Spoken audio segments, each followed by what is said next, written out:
2020 vision. A year of deepest coma, transcendental bliss, released from the clutches of sleep's clenching fist. You saw the light and just couldn't resist. Now you're conscious and back on the list. You turn to me and ask, what have I missed? What kind of year was it? Well, biblical has been the focus, with forest fires and plagues of locusts. To be quite frank, it nearly broke us. You'll be glad you were asleep. 2020, what a joke. Engines failed, pissed and broke. Virus spreading, dropping profits, lingering like a Trump in office. Led there by a world-class novice, an annus horribilis tougher than Chuck Norris.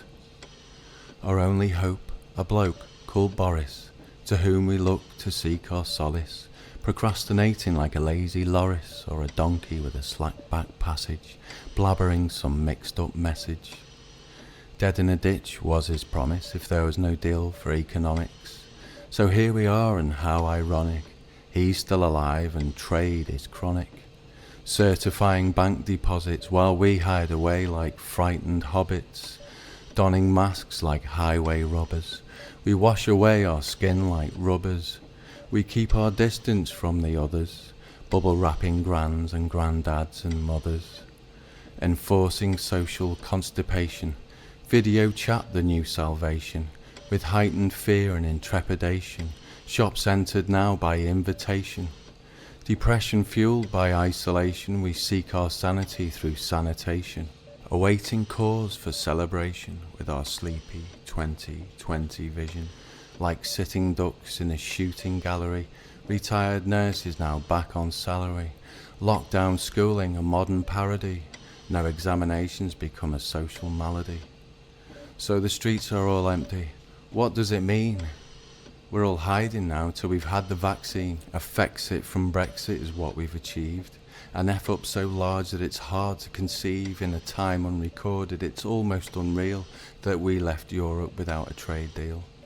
Gridlock in trucking lanes and shipping lanes and ports, and an explosion in price for all ins and exports, whilst in came the news and further reports of death tolls rising as the virus remorphs. Say goodbye to your old life, your new one's online. That's where we all now spend most of our time.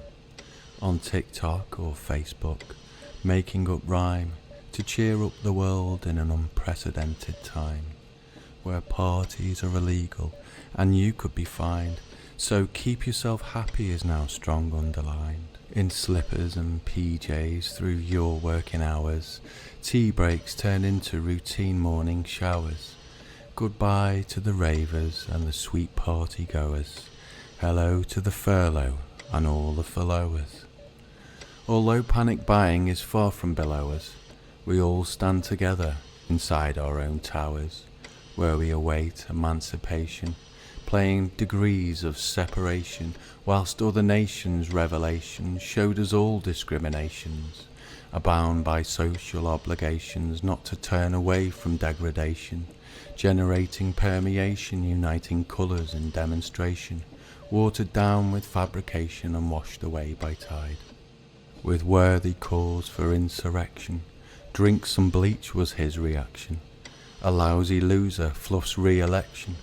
Ex-Twitter king summons up his factions to storm the hill for satisfactions.